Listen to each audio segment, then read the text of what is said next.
The town of Boone has had a lot going on between parking expansions, attracting new businesses, and attempting to solve the police shortage.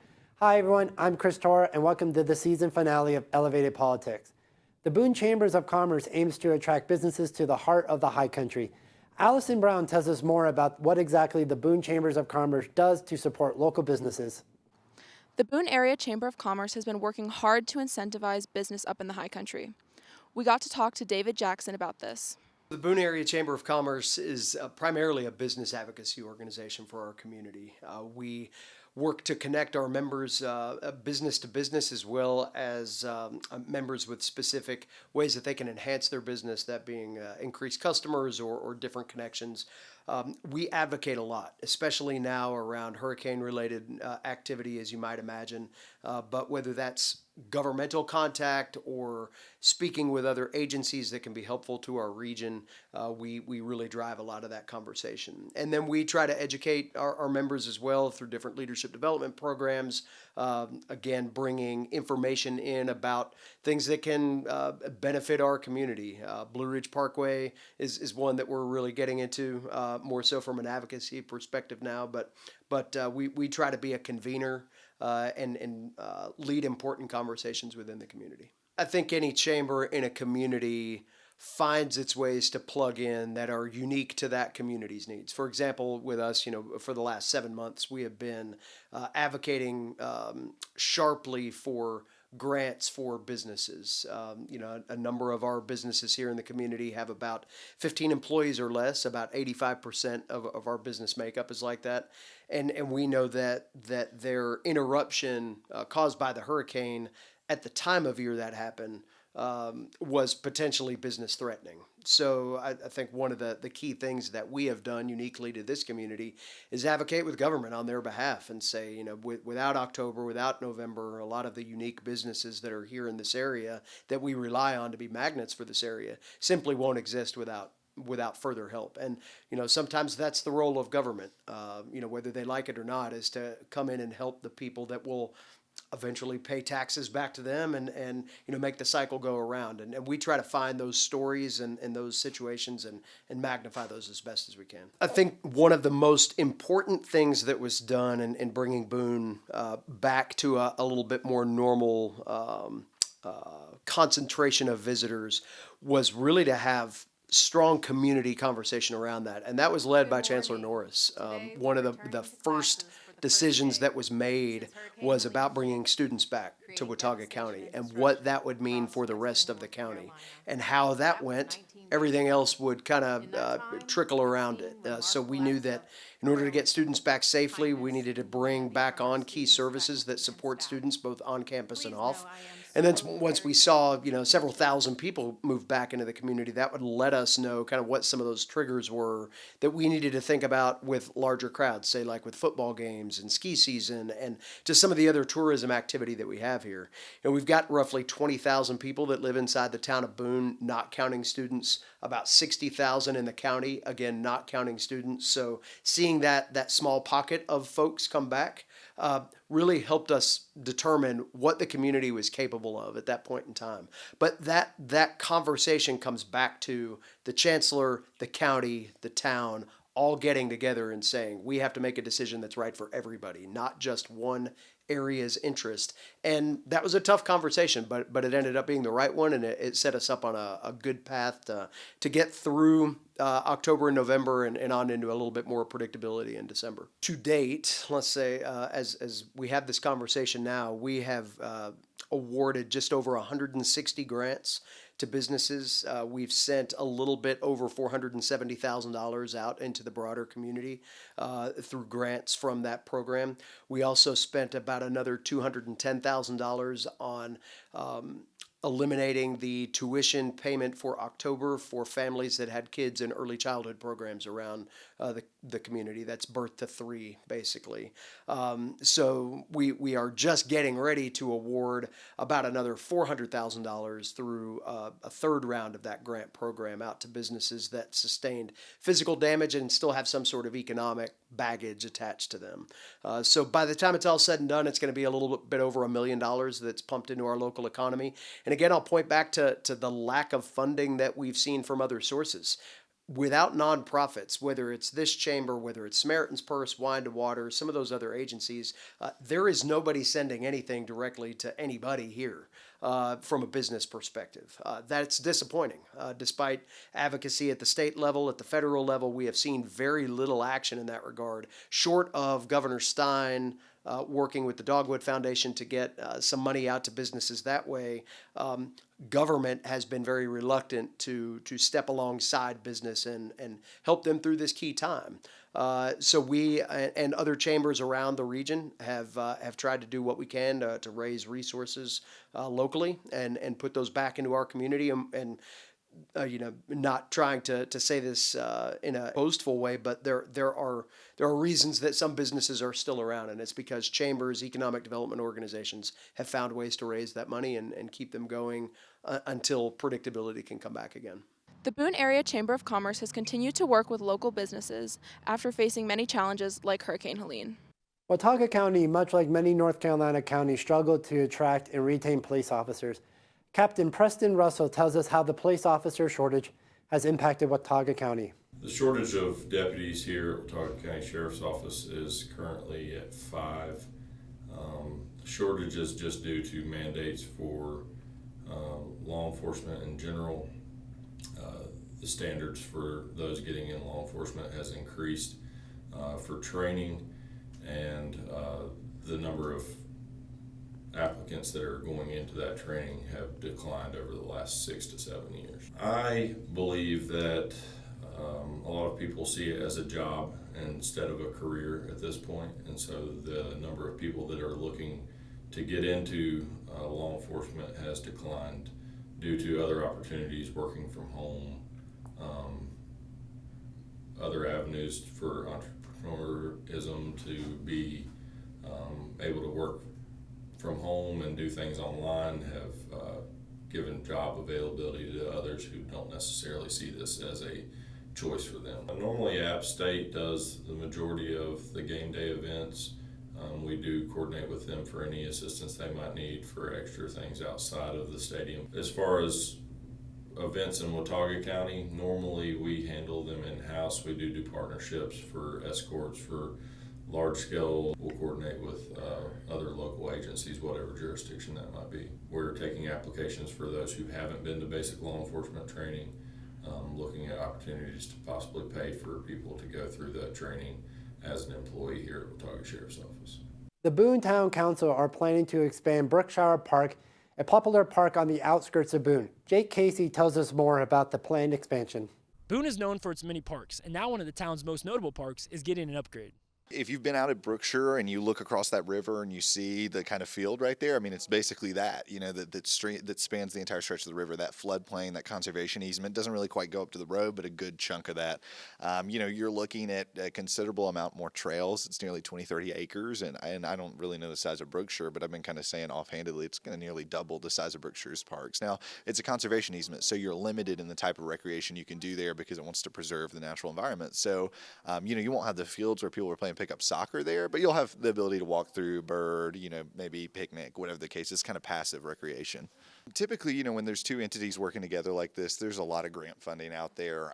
We've got a number of organizations, state entities, things like that are looking to expand recreation. What we have here is we have 2 huge chunks of property that are both owned by the public. How can we connect them? How can we make one that's inaccessible accessible? I think beyond that, we've got a real opportunity with our TDA. That's our Tourist Development Association. They're required to put 66% of their funds yearly into projects that kind of benefit tourism. That includes recreation, and so the TDA is looking for a win too. I think that if the county and town approaches them properly, we can really secure funding there too. The town is now currently working to expand Brookshire Park for recreational use. The Boone Town Council recently passed a resolution to designate the hellbender salamander as an endangered species. App State biology professor Michael Gangloff discusses more about the effort to protect the hellbender. Hellbenders are part of this salamander family, Cryptobranchidae, and they're the giant salamanders. So there's some of the largest.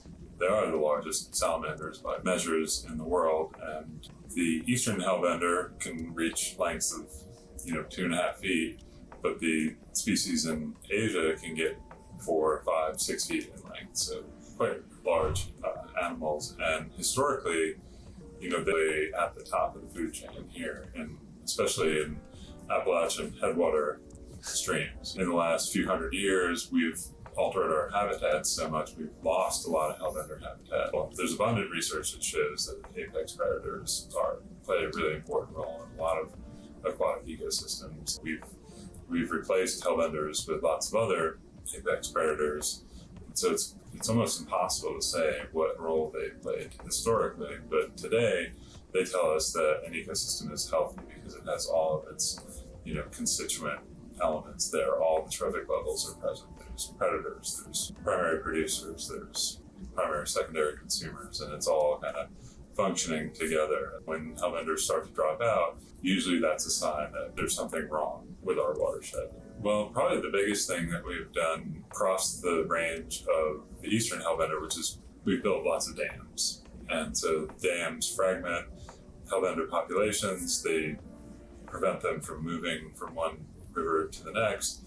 And they also impede downstream gene flow because the lakes themselves are not good habitat for hellbenders. They need clean substrate. But then there's also finer scale issues like sedimentation, nutrient loading, and adding things like salt to our roads change the chemistry of our rivers. And in some cases, the pH is actually changing quite dramatically as a result of all these things that we're putting into our rivers, and the animals that live in those rivers are super sensitive. Most of the work that we've done in my lab is trying to better understand how changes to habitat affect hellbender populations, and by that we're kind of looking at pretty subtle changes like exurban development, building luxury homes in the middle of the woods, clear cutting, road infrastructure projects, and trying to understand how those kind of baseline things are serving as stressors. More hopeful work that we're doing is trying to understand how to better restore our streams to benefit hellbender populations. And so some of the work that we've done,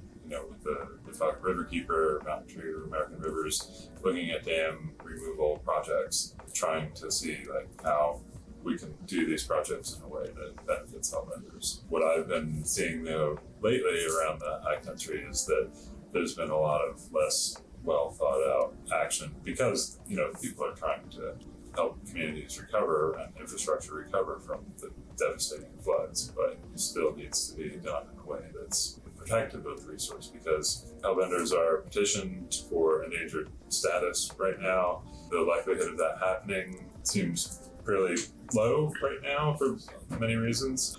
If we continue to not mitigate the stressors to the species, then it is going to wind up on the endangered species. That's going to really make for some challenges how business as usual works here, and orders of magnitude more permitting and NEPA regulations that are just going to slow things down. So, it really makes a lot of sense to both from a conservation perspective and from a development, a socioeconomic perspective, to protect these things, because once they're on the endangered species list, then it becomes really challenging to get them off the list.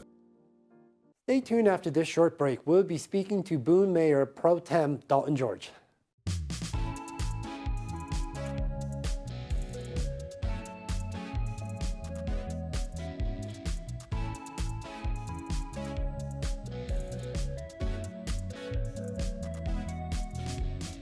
Boone Councilman Dalton George recently held a town hall at the Boone Unitarian Universalist Fellowship Church. He discussed many pressing issues facing Boone, such as new housing projects both on and off App State's campus. Joining us now to discuss more, Mayor Pro Tem of the town of Boone, Dalton George. Dalton, thank you for joining our show today. How are you doing today? Yeah, I'm great. Super excited to be here. It's my first time in the George Beasley Media Complex. It's a lovely space, and looking forward to our chat. Yeah, me too. So kind of kicking things off right now, with everything going on Howard Street right now with the construction, kind of with that going on, was that on the top of the list that you wanted to do, in the middle of the list, and kind of what's the next project that you're thinking of next? I view Howard Street as a real legacy project, not only for me, but for this council. That project started in the 1980s, which is way before you and I were ever on this planet. And so being able to see a project really through completion, I'll be in office until the project's estimated completion date, which is 450-ish days from now, not like anybody's counting. Right. And, that was just key. I mean, that has been something that's been kind of kicked it down the road for a number of issues. I mean, a lot of councils pushed for this, but we're here and we're seeing it now. And so I've never seen construction look so beautiful walking here. I was like, wow, it's happening. We're getting the street that we deserve in downtown Boone. And kind of going from there, you were talking on Sunday about Doge and FEMA and how you had some employees or Boone that wasn't getting the Reimbursements. Yeah, the reimbursements. Yes. Can you kind of talk about that and kind of where is that heading? Yeah, I mean, it's been a challenge. I think most towns in Western North Carolina are struggling with the rebuild. I mean, it's a marathon, not a sprint. Right. And we saw a lot of attention, a lot of real care given to this region in the immediate days after the hurricane. But now, towns, municipalities, counties, whatever the case is, we spent a lot of money to get things back online, to save life and limb, really to do what a government needs to do in a crisis. And the reality is we've not received the reimbursements from the federal government. So I'll be going to Washington, D.C. in May and mid-May to have some conversations with our senators and our House rep to try to explore ways to expedite those reimbursements, make sure that we're supporting municipal operations, that we can continue the rebuild, we can continue to take care of staff. But there's a long laundry list of things that need to get done. I think we see Boone now and we go, well, maybe the hurricane's over. And the reality is, behind the curtain at the government level, there's much more to be done. Right. You talk about going to Washington in May. Kind of, how are you feeling about that? Like, are you prepared? Like, kind of, that's coming up pretty soon. So, kind of, what are your thoughts about that? Yeah, I mean, I go to Washington a bit for my job, so I'm comfortable in those settings. I've represented Boone a number of times there. I get nervous. I'm a regular person. You walk into those buildings and you kind of feel, oh my gosh, what am I going to say? What am I going to do? But when I'm talking Boone, I feel like I know what we need. I know what the folks here need. I know that there's people still without housing, and really sharing the stories of what people in this town are facing, I think is the message that I want to go with. And as long as I lean there, I think I'll be okay. And you were hitting on the housing. You're like, kind of, what can App State do for like housing here in Boone? Because that's a big part of the pressing issues here in Boone is the housing crisis here for students. What are some things that you and your team would you like to see going forward with housing? On the university side, we talked about this at the Unitarian Universalist Fellowship, but the university providing more housing for students, I think, is excellent news. I mean, I saw some backlash in Facebook comments, things like that, in the kind of rumor mill. But the reality is, I think the university needs to recognize that if you're admitting students here and you're not letting them know, hey, housing's really tough right now. We're in the midst of a housing crisis. You've got property managers that are taking advantage of students, utilizing the fact that they don't know their rights, that this is their first time renting, to make a lot of money off of them and not provide quality housing. And so if the university views that as an issue that they also have to solve,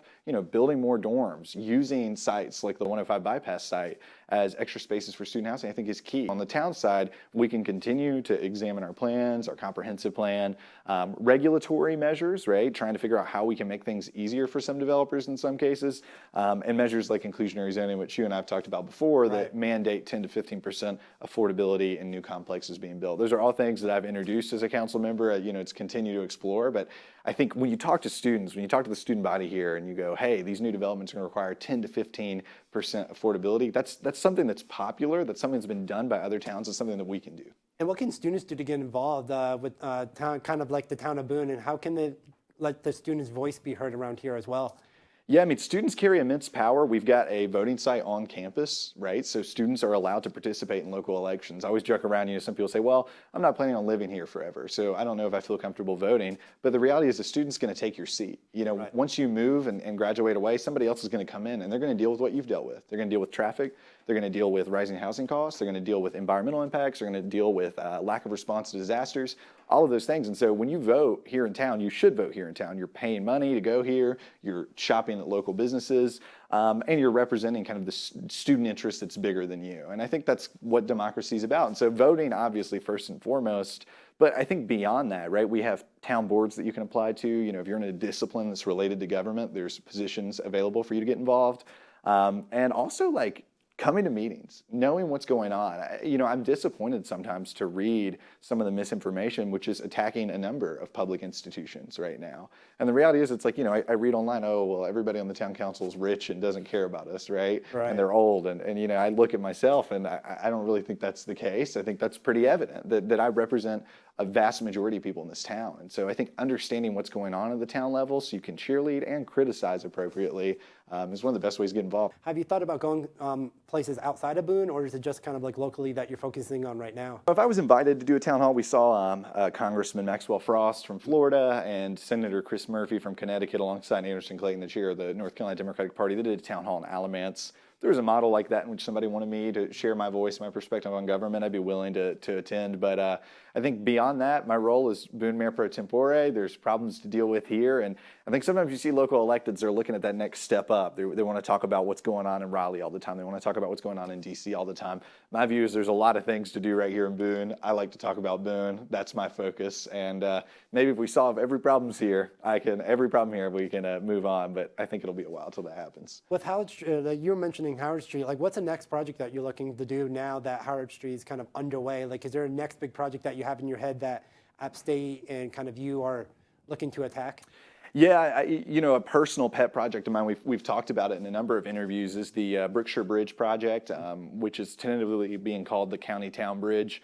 That'll be the largest expansion of public lands, parks in Watauga County in 30 years, and that's a project that me and County Commissioner Braxton Eggers are working on. We're looking at funding angles right now. I think that's something that could happen in a year or two, which is an unreal turnaround in terms of government kind of action. That is one thing I'm excited for, and I'm excited to get an opportunity to get in the river there, look at restoration of environments, the preservation of natural environment to increase biodiversity and environmental action here in town. And with going off of that kind of like, with all this construction and everything, I know you're a big component in environmentalist and animals, and Yeah. how are you looking to protect animals with all this construction going on as well in their habitats? That's a great question. I think development is interesting. I mean, whenever you build, whenever you do something, it's going to impact the environment around you. It's the reality. I think also one thing that the town of Boone has to recognize is, we've got the Blue Ridge Parkway in the county, Mountains to Sea Trail in the county, right? And so if Boone recognizes, well, this is where development has to happen. We're the town, this is where people are going to live, and if development happens here in town, it keeps the outside of town, rural, pastoral. Boone's only 6 square miles. How much animal habitat can we provide here? We can be good stewards of the waterways that are in town. We continue to do that through investments of trash mitigation, stream bank restoration. That can happen in tandem with development, sometimes actually to the benefit of development and river. And so, recognizing, hey, I would rather building happen here in town than near the parkway, in a watershed that's pristine, and so, and we can do it right here. We have the controls necessary to make sure that development is happening while being good stewards of the environment. So I think that's key. And then redevelopment, right? There's a lot of asphalt lots. There's a lot of substandard housing that could house more people, that could that would not add to impervious surface, that would not add to the destruction of trees or wildlife habitat through redevelopment. I think that's also a piece of the puzzle. And have people been like, when you go to the town hall meetings as well, have people mentioned this stuff to you as well? Like, are you taking this stuff, like, I guess, I wouldn't say seriously, but like, have you taken in kind of like the public's like feedback and everything, and people, because I've had a lot of people come up to you after these town hall meetings and everything and voice their opinions, and they say that how much they enjoy having you here and everything, and so how much has that meant to you to hear stuff like that? I think getting out and talking to people in this town gives me a lot of hope. I think you see the political atmosphere right now. I'm on social media, I'm reading the news, and it gets really daunting. And so it cuts through the noise to talk to regular folks in town, be able to talk to you, to talk to Thomas, anybody, right, about this is what we care about, and often we agree, right? Like, it doesn't matter what political background somebody has. When I'm talking about the town of Boone, they might go, well, we don't necessarily agree on everything, but I think you do really mean well, and you want to see the best for this town. That's something you don't see at the federal level. It's something you don't see in Raleigh, and so it gives me hope. And then also, I take all of it into consideration. I don't know everything.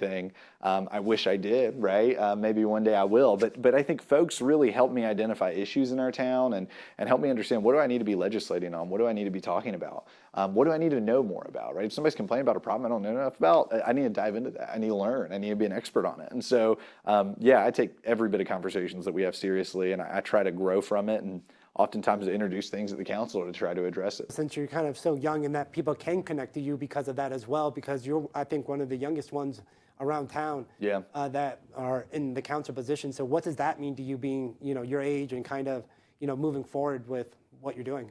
Yeah, I mean, and I'm not only the youngest council member here in the town of Boone. I'm the one of the youngest elected officials in the state of North Carolina. You know, in the bottom 5 in terms of young electeds, and I think part of it is representing the fact that there are young people that care about this place just as much as folks that have been here for generations, right? I think that's a piece of it. But I think more broadly, it's just showing that government can be representative, and you know, I understand I don't represent every complex identity, but I think folks understand Dalton's rented, oftentimes probably from the same landlord I have. Right, Dalton deals with traffic. Dalton, you know, Dalton went to App State and had to sometimes park in a town space to get to class. Right, I relate to folks in that way, and I think that's rare in government that you can see somebody and you go, well, okay, maybe they don't have the exact lived experience I have, but they get it. Right, they get what it's like, and it's a real honor, and I've enjoyed doing it. And what kind of your plans since, you know, summer's approaching and everything, and college students are leaving and everything? So kind of, how are you going to get your message out when the town's going to look a little bit different in a little bit? Yeah, you know, and I was really intentional to try to have town halls and spaces that students go to. Lily's, Wildwood are great examples of that. And I think it's getting out into pockets of the community now, right? I've talked to a lot of students. I you know, continue to invite students that stay in the summer to my town hall. I stayed every summer. I was at Appalachian State, right? So I know that there's still folks like that around. But I think more broadly, right, going to churches like the Unitarian Universalists, going to churches like Junaluska, going to community spaces, you know, civic associations, businesses that maybe are not super student oriented.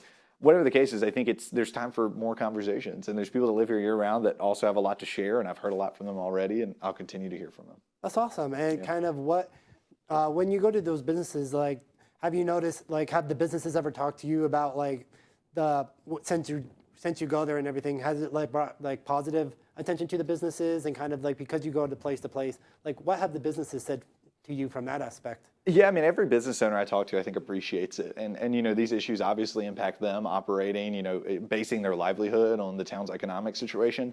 And so they like it. I mean, you know, I'm a huge fan of small businesses here. I know it's cliche for a politician to say, but like, you know, you could probably stalk me if you just stayed at these small businesses. That's where I'm at. You know, I'll grab lunch at Wildwood, I'll grab a beer from Lily's, whatever the case is, because I believe in what they're doing. And I love talking to folks that run that store, run those businesses, understand what are you dealing with.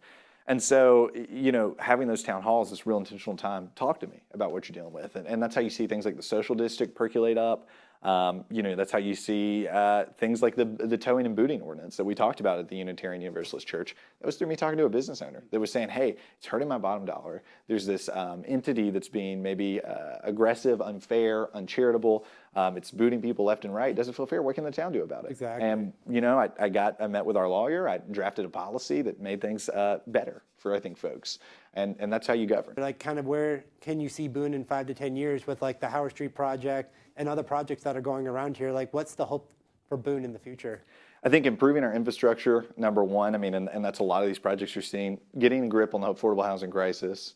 And then also, right, fostering a solid local business community. But I think more broadly, what I want to see for Boone, my personal project, what I go on shows like this for, what I go on podcasts for, is I want to see Boone become more of a regional leader. I think Boone is the second, you know, town you think of in Western North Carolina, only behind Asheville. Actually, the mayor of Asheville and I had a conversation the other day, and she said that, you know, and we've not stepped into that role enough. We've not shown that we can actually lead this region and inspire other governments to do better, to reach out to people, to, you know, enact solid policy. And I want to step into that role. I want to be a regional leader for Northwest North Carolina. I want Boone to kind of be this place that people look to, and you know, as a government that solves problems, that meets people where they're at, and really aims to do things a little differently for the better. What's your hope for kind of like the now? Like, you know, you have like projects going on and everything, and how do you kind of manage everything and not get like kind of like stressed out with everything going on throughout your day? And is there any ways that, you know, you go about doing that? You know, one step at a time, right? I think that's key. You know, you can lose the forest for the trees really quickly. Mm-hmm. And,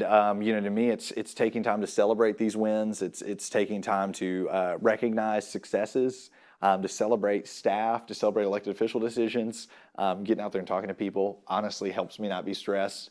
But yeah, I think, and taking time for myself too, right? Being intentional and making sure, you know, I'm only one person. And even though I'd like to solve every problem all at once, it's going to take longer than that. Thank you for joining us today. Yeah. Thank you, Councilman Dalton George. Before we sign off, we would like to congratulate our graduating seniors. Alan Liu, our video editor and graphic designer. Jay Casey, reporter and audio operator. Me, Chris Taura, our reporter and technical director. And finally, Thomas Tarter, our producer. That's all we have for this season of our final of Elevated Politics. Be sure to check us out on Instagram at Elevated Politics App TV. I'm Chris Taura. Thank you for tuning into this episode of Elevated Politics.